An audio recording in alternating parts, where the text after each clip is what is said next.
Well, you look outside here in North Carolina today, and it's raining. And Dorian, well, you don't have to come visit us. I've read the Beach Bum, and he's sending him my way. Well, Dorian, I'm going to send you out to the Atlantic. How about that? I don't want you to go up to Virginia. Just stay away. Get out of here.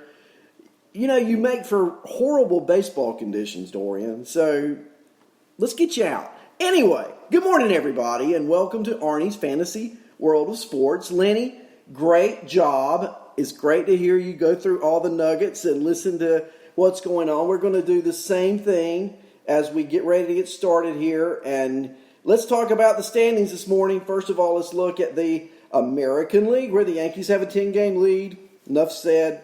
The Central, the Twins have a 5.5-game lead. Enough said. And Houston leads Oakland by 9. For best record in the American League, the Yankees sit at 92-49, game and a half ahead of the Houston Astros.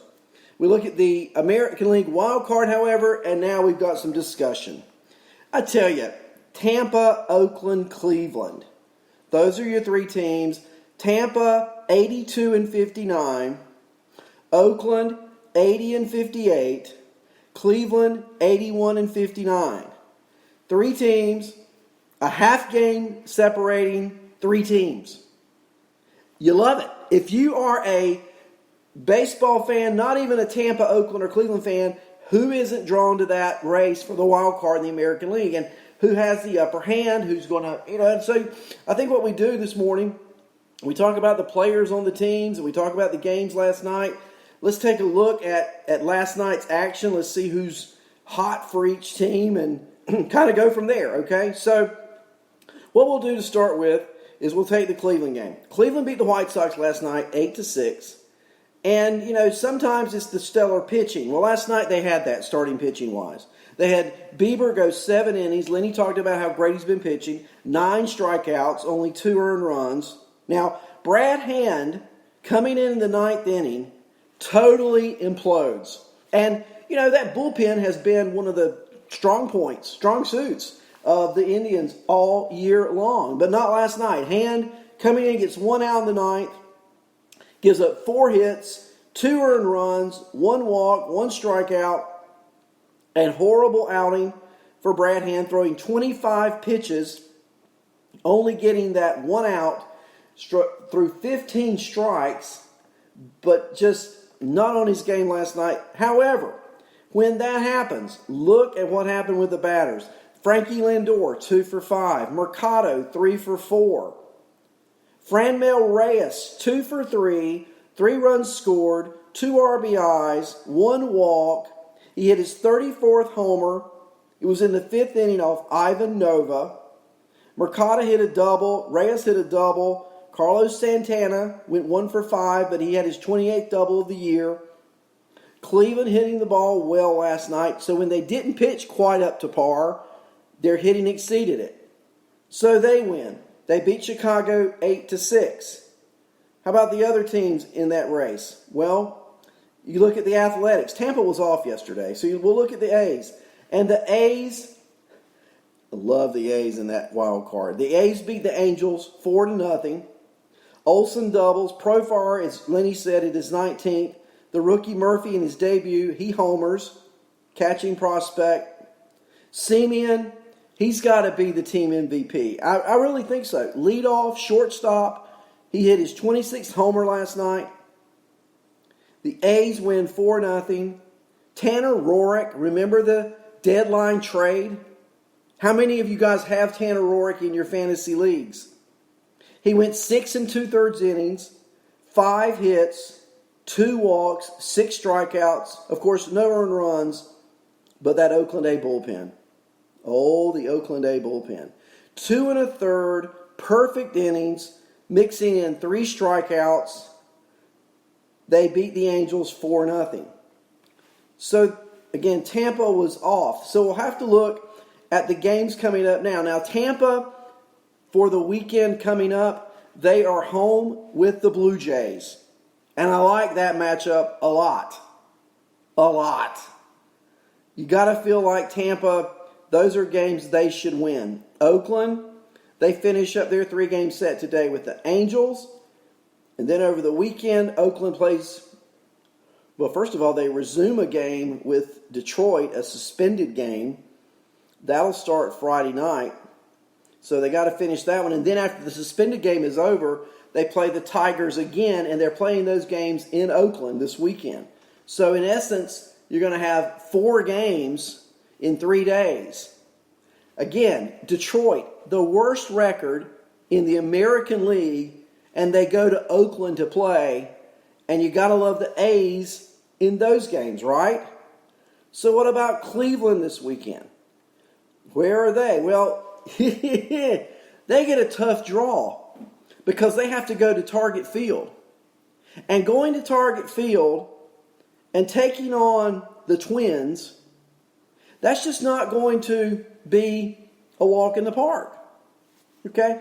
And here we are, guys. We're 3 weeks away after this weekend from the season ending. Some 20 games or so. These games this weekend are huge. And the schedule makers favor, at least for this weekend, Tampa and not Cleveland. Tampa and Oakland, of course. Now, I look at the A's, and you look at their team, their batters, their pitchers. The thing I think about the A's, fantasy-wise, wild cards, Sean Manaea and Jesus Luzardo. Now, what they announced this week, the AAA team is going to be in the playoffs. The announcement is that Luzardo is going to pitch his next start will be at AAA playoff. Now, let's be real. If he has another outing like he had in his last one, when he struck out 10 batters, no runs, let's say Luzardo repeats that in the AAA playoff game. Don't you think he's coming up to Oakland? I mean, come on. You know they are. With Manaea pitching 5 shutout innings against the Yankees on Sunday, they're going to add 2 stellar left-handed arms. And so then when you look at Oakland, I think what you have to do then also is look at their schedule. How does the rest of their season look? So let's look at it. I told you they played Detroit. Now next week gets a lot tougher. They open the week 4 games in Houston, Monday, Tuesday, Wednesday, Thursday. Then Friday, Saturday, Sunday, they go to Texas. And then after that, they're home with Kansas City, home with Texas, 2 with the Angels at LA, and they close out the season with 4 in Seattle. So, what I'm getting at, only 2 off days the rest of the year for the A's. Of the remaining games, and I'm going to count the suspended game as a remaining game. Okay? So we have 23 games to go. Only 4 of those are against a team, Houston, with a winning record. So I think, you look at that and you think, well, okay, Oakland, they look like a strong player for that wild card spot, right? Okay, so let's look at Cleveland. Let's look at their schedule. They play Minnesota away this weekend. Then they go to Los Angeles to play the Angels. Another home series this time with Minnesota. 3 with Detroit. That's a breather. 3 with Philadelphia. Not a breather. 3 with the White Sox. And they close out the season. And to answer me this, who's doing the scheduling? But anyway, they close out the season with 3 in Washington. And we all know how the Nats have been playing since the turn at the All-Star break. So, a little tougher schedule. And so finally, let's look at Tampa Bay. And Tampa Bay's schedule to close out the season. So they play Toronto for 4 this weekend. Then next week they have 3 in Texas and 3 in Anaheim. A day off on the 16th. That's a Monday. 2 with the Dodgers in L.A. That's a long trip. A day off on Thursday the 19th. And then they go back home to play the Red Sox for 4 and the Yankees for 2.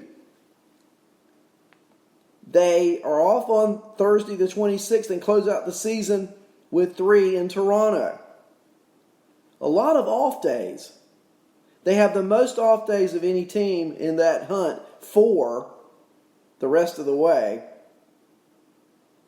So the schedule makers, I don't think too kind to Tampa. Plus, Tampa is a better road team than home. And they play the Dodgers on the road, the Angels on the road, a West Coast trip. Anytime teams go west, it just seems to take a little bit out of them. Now, what we have heard, when you look at Tampa, is they've got some players possibly coming back. Okay? So, you've got Blake Snell, who has been throwing.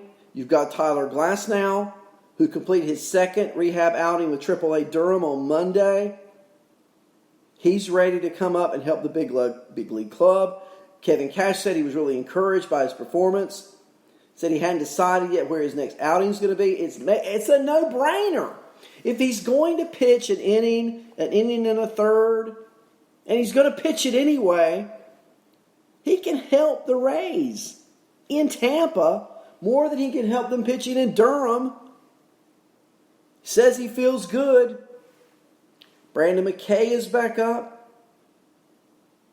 So, Tampa trying to stock, if you will, up on players, ready for this playoff run. It's going to be interesting, isn't it? It's going to be so interesting. So let's look at the National League, where we've got Atlanta, winners of 6 in a row, 7 games ahead of the Nationals. In the Central, St. Louis, 2.5 games ahead of Chicago. And in the West, the Dodgers lead the Diamondbacks by 18. Now, the Diamondbacks have won 9 of 10. They've won 3 in a row. I'm going to get to them now because we're talking wild card. The Nationals lead the first wild card by 3 games over Chicago. Chicago leads the second wild card by 3 games over Philadelphia and Arizona. So this weekend, Phillies, Arizona, who are they playing? Well, let's take a look. Why not? So, first of all, the Phillies are going to be at Citi Field in New York taking on the Mets this weekend. And the Arizona Diamondbacks are going to be at Great American Ballpark taking on the Reds in Cincinnati, Ohio. I don't know about you, but I'd rather be in the Great American Ballpark hitting the ball. And Cattell Marte, has he just not been... Cattell Marte, okay. He's a multi-positional player. Second base, shortstop, outfield. He's been an incredible hitter. I can't recall a time this season when Marte was hitting under 300. He's hit for power, RBIs. Every time you look at a box score, there he is doing something productive for his team. Where did you draft Cattell Marte in fantasy this year? Where did he fall? Was he a mid-round pick? It was an interesting draft, and it's interesting to see where these players were drafted when you look back, take a look at where they are. So let's look at some news. Jose Barrios struggled again last night. Barrios has had a bad year, I think. He lost 6-2 to the Red Sox. He allowed 6 runs on 8 hits over 5 innings. I had him on 2 fantasy teams, and 2 weeks ago I was so frustrated I cut him. He wasn't helping me with ERA. He wasn't helping me with strikeouts. He wasn't going deep into games. I cut him. I'm glad I did. Fantasy purposes, he's just not an ace. The funny thing, I drafted Jose Barrios and Jack Flaherty this year in drafts back-to-back, thinking that they were comparable pitchers. Nothing could be further from the truth. Barrios' record is 11-8. Good morning, Andrea. Good to see you in the chat room this morning. I had my appointment canceled because of the storm, so I didn't have to. I could come in and do it live, and here I am. And so hopefully this storm will get out of here quickly. But Barrios, 11-8, a 3.78 ERA, and here's what the kicker is to me: a 1.25 WHIP. Barrios is very hittable. It's not uncommon for him to give up 8 hits, 9 hits, 10 hits in a game. He's not really a strikeout mongrel either. 169 strikeouts over 174 innings, and his next start is against the Washington Nationals next Tuesday in the nation's capital. So I'm not a Barrios believer. And so let's dig a little deeper into Jose Barrios, shall we? And let's look at his last several starts. So on the 17th of August, 4 1/3, 7 hits, 3 earned, 3 walks against Detroit. Detroit now, the worst team in Major League Baseball with a 40-97 record, 45 games out of first place. They've won 1 of their last 10 games. They've lost 4 in a row. Their winning percentage is .292. And on August 23rd, Barrios went 5 1/3, 10 hits, 5 earned runs against Detroit. Last night, I told you, 5 innings, 6 earned runs against Boston, 8 hits allowed. I don't like Barrios in fantasy at all. I cut him 2 weeks ago, right before the playoffs, and I'm glad I did. And maybe, if a Sean Manaea is out there in your waiver wire, for example, maybe, just maybe, you should do the same thing. So, let's take a look a little deeper. The Cubs. They've won 6 out of 10, 2 in a row. They beat Seattle 6-1 their last game. They're at Milwaukee today. These are huge games. And they got a player back this week. Wilson Contreras came back, played in the last game against Seattle. They were off yesterday. But on Tuesday, he played against Seattle, started and went 2 for 3 with a homer. Now, that's huge, having Wilson Contreras back in that lineup. I think it's going to give the Cubs that infusion of energy that they need. Being activated from the injury list, and he hits a 450-foot monster shot to left center field. Wow. He missed 27 games with a hamstring injury that he suffered in August. But look, he's got 20 homers. He's got 58 RBIs. And don't you just know that he is one of the top 3 catchers in Major League Baseball? Now, I'm looking in the chat room. Andrea says she likes Barrios next year. Here's the thing, Andrea, and I'm not saying you're wrong. My concern is this. I watched Barrios last year, and his ball had a lot of movement on it. I mean, he threw a slider that was, 3 to 9 right across the plate. This year, I watch him pitch. His ball doesn't move. It's flat. He doesn't seem to have a lot of explosion on the fastball. I don't know if he's hurt. I don't know what the problem is. I just know that he is not performing to the level that we hoped that he would. So, we'll keep our eye on that as we go forward. Fair enough? Let's do this. Let's talk about some hot hitters. Sort of break these guys down, because we're getting to I guess everybody's in their playoff fantasy, and so it's, with the playoffs going on, it's time to look at these players. And I picked a guy up on Sunday. I was going through the rosters and looking at the free agents in the league I'm in, and there was Jock Peterson, a free agent. And I looked at who they're playing. They're playing Colorado first of the week. All right-handed pitchers, which means Jock Peterson is going to play because it's a right-handed pitcher.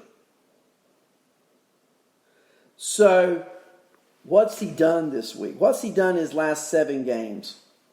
17 at-bats, 8 hits, and of those 8 hits, 5 have been home runs, 9 runs scored, 9 RBIs, a .471 clip, a 1.471 slug, and for that reason, you would think, oh, he's probably the hottest hitter in Major League Baseball. But you'd be wrong, because he's not. Well, who is? Well, I'll tender 2. I may even tender 3. I might go 4, 5, or 6. But I'm going to give you 2 batters who are not injured, because Kevin Newman is. Kevin Newman's hitting .600, 9 for his last 15 with 3 home runs. But he's injured a little bit. But here are 2 guys that are killing the ball, and one may be available on waiver wires. One is not. Anthony Rendon is not. But he is 12 for his last 23. He does have 3 homers in that span over his last 7 games. He does have 10 RBIs. He has scored 9 runs. And he is hitting .522. He's owned in 99% of leagues. So if you've got him, kudos to you. Here's a player who may not be owned. And that's what this show is all about, to help you with your fantasy lineups. Good morning, Phil Chaplin. It's so good to see you this morning. Or at least know that you're around. How about that? And good morning to that guy. And good morning to Andrea. And Claronas Cyclonas. And DeMazins. And Timothy Hooker. And all you guys in the fantasy chat room. You think the Bears are going to be tough? So do I. But for right now, here's a fantasy baseball player for you, Chaplin. He's hitting .519 over his last 7 games. He's 14 for his last 27. That's right. 14 for his last 27. He's hit a couple of homers in that span. And he's only owned in 27% of fantasy leagues. So who is this player? And he's multi-positional eligible at second base and in the outfield. And he's PNC Park, Pittsburgh Pirates' own Adam Frazier. That's right, Adam Frazier, one of the top hitters in the major leagues over the last 7 games, 27 at-bats and 14 hits. And he may be available in a league near you. Other hitters. How about Jorge Soler? How about giving him some kudos? Hit his 40th home run last night. First player in Kansas City Royal history to hit 40 home runs in a season. He did it in style. His numbers on the year, a .255 average, 78 runs scored, 40 home runs, 101 RBIs. And for those of you who were listening to shows about drafts and fantasy baseball before the season started, you know we talked about go get Soler. And he has really, really played well. I mentioned Cattell Marte a minute ago. He's 10 for his last 23, a .435 average. Oh, the list is long. Alberto Mondesi, on the IL for a month with a shoulder problem. They've told him in Kansas City, don't go diving after balls head first. Don't go sliding head first. They didn't tell him not to hit, though. And since coming off the IL, .417 average. That's right. So, if Alberto Mondesi was dropped, in my league he was, I picked him up on waivers and held him for about a week. I'm so glad I did. So, those are some of the hot hitters in fantasy.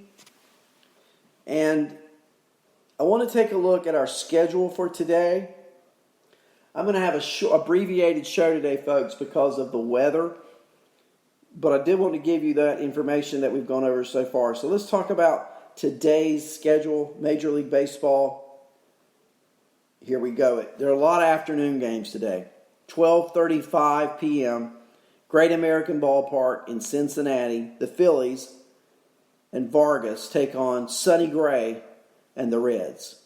At 1:10 p.m., The White Sox go to Progressive Field in Cleveland. Lopez for the White Sox. Plesac for the Indians. At 1:15, Webb for the Giants at Busch Stadium. Dakota Hudson. And has Dakota Hudson not been just a phenom? He's 14-6 on the year. Let's take a look at some of his recent games, because I'm telling you, over the last couple of weeks, he rivals teammate Jack Flaherty. 8-14 against Kansas City, 6 shutout innings. August 19th against Milwaukee, 6 2/3 shutout innings. August 24th against Colorado, 6 shutout innings. Now, he did give up 4 runs in his last outing, but he went 7 2/3 and struck out 8. He's got a not so good whip, 1.44. Well, that's not good at all. But he wins, he shuts teams down, and of late he's been pitching great. And that Cardinal starting pitching with Wainwright mixed in and Jack Flaherty mixed in. And last night they got a short outing, but I'm just saying that starting rotation is why St. Louis has taken charge. Yes, they have won. Coming into last night's game, they had won 20 of their last 25 games. And that's why they forged ahead in the National League Central. Can the Cubs catch them? Sure. The schedule makers have been kind. Let's take a look at those schedules for just a moment. Because as you look at the schedules, you'll see why the Cubs can very well catch the Cardinals. They're only 2.5 games back. The thing about the Cubs, they play a lot of games. They were off yesterday, but they only have one more off day this season. So if you have Cub players for fantasy, just know they're going to get opportunity. They're not off again until the 23rd of September. And today's the 5th. So here's their schedule. They have 4 in Milwaukee starting today. Tasty. They go to San Diego for 4. Then they're home for 10 games straight. 3 with Pittsburgh, 3 with Cincinnati, and here are the ones that count. 4 with the Cardinals. After those 4 games with the Cardinals, their day off is the 23rd. They close the season at Pittsburgh for 3 and at St. Louis for 3. So in their last 10 games, they play the Cardinals 7 times. And it's not an unfavorable schedule for the Cubs. Now, we take a look at St. Louis's schedule. They have 2 days off the rest of the year. They play San Francisco today at home, then they travel to Pittsburgh for the weekend, off on Monday. Then they go to Colorado for 3. Home with Milwaukee for 3. Then they go to they're home against the Washington Nationals. Oh no. Chicago for 4. Arizona for 3. Not easy. At Arizona. And then they finish at home with the Cubs. I think a more difficult schedule than Chicago's. I like the games coming up in the next few days with Colorado. But then after that, playing Washington, the Cubs, Arizona, and the Cubs. Those are gruelers. I won't be surprised, folks, if the Cubs come back and win that division. It's a lot going to depend on pitching and how the pitching shakes out going forward. So, those are our games through, let's see, we went through the St. Louis game, right? So here we go. Tigers, Royals, today at 1:15, Kauffman Stadium, Matt Boyd against Sparkman. At 3:37 p.m., the Angels are in Oakland to play the A's. Bard against Anderson. Tonight, 7:05, Rangers Orioles from Oriole Park at Camden Yards. Allard pitching for Texas. Baltimore, as of yet, hasn't announced a starter. The Marlins and Pirates from PNC. Hernandez for Marlins. Agrazal for Pittsburgh. Cubs and Brewers, Quintana and Anderson. 7:10 from Miller Park. Also at 7:10, the Red Sox and Twins from Fenway Park in Boston. Perez and Evaldi. Blue Jays at Rays at 7:10. Tropicana Ford, Thornton and Pruitt. 7:20. Nationals and Braves, SunTrust Park. Steven Strasburg and Max Fried. That ought to be a dandy. And then finally at 8:10, the Mariners and Astros from Minute Maid Park. Marco Gonzalez for Seattle, 14-11. And considering the team's record, it's pretty impressive that he's 14-11 against Wade Miley, who's 13-4. So those are our games for today. I want everybody to remember families and those in the path of this Hurricane Dorian. Take a moment, say a prayer for those folks. Hopefully, lives will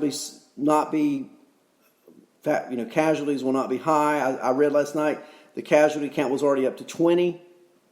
If you're in the line of the storm or outreaches like I am and Beach Bum and some others, just take shelter, be careful, don't do anything stupid. No road trips, okay? Just stay home and listen to Fantasy Sports on Lenny Melnick Fantasy Sports Network. How about that?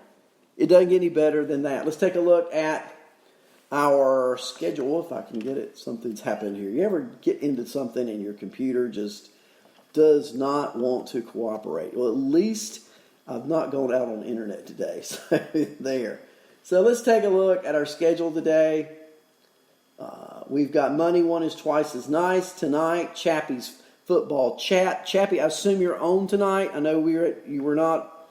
You may have told me you were not going to be, and it'll be next week when you were back on. But take a look at that. If he's on tonight, certainly Chappie has got some great information for you.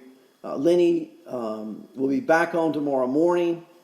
And so just support your podcasters. I want to thank everybody for being with me today. I see that you're in the chat room. I appreciate the comments that you've made. I love it. Let's see. Somebody's got a fantasy football team. Who posted this? Let me check this out. Andrea. Deshaun Watson, James Conner, Devontae Freeman, Odell Beckham, Keenan Allen, Evan Ingram, Kenyon Drake, Cowboy defense. Let me run down here. Andrea. Melvin Gordon, I guess that's a stash. Rashad Penny, Curtis Samuel, John Brown, Trubisky, Andrews, and Darren Walker. I looked at, I had to draft a 14-team draft on Monday night. I think I told you about it. We'll sort of close it out with this. And I was looking at players after the draft, because we have a 14-team, 17-round draft. There is no meat left on that bone after that draft. And I was looking at players, and here's something that I think is very interesting for fantasy. If you want to stash a player, you get to your last pick, and there's nothing but junk out there, take Gronkowski. Yeah, take Gronk. I was reading, since my draft, I picked him as a free agent. I'm going to read from an excerpt right now. Retired Patriots tight end Rob Gronkowski estimates it would take him about a month to get back into peak game shape. Gronk said he was confident he could play in a game today. Now, what's going on here? Let's talk about why he might come back. First of all, he misses it. He's talking about playing. He said, quote, even if I didn't leave the door open, people are going to be like, when are you coming back? I'm just going to keep the door open. I could play right now. I'm there physically. I would have to literally just feel that desire, just feel that mentally to be back out there. He's slimmed down. He's lost 15 pounds. He's pain-free. He thinks conditioning is a non-issue. The Patriots haven't made any attempts to get him out of retirement, but I do know tight end is a position where New England is not strong. And it would not shock me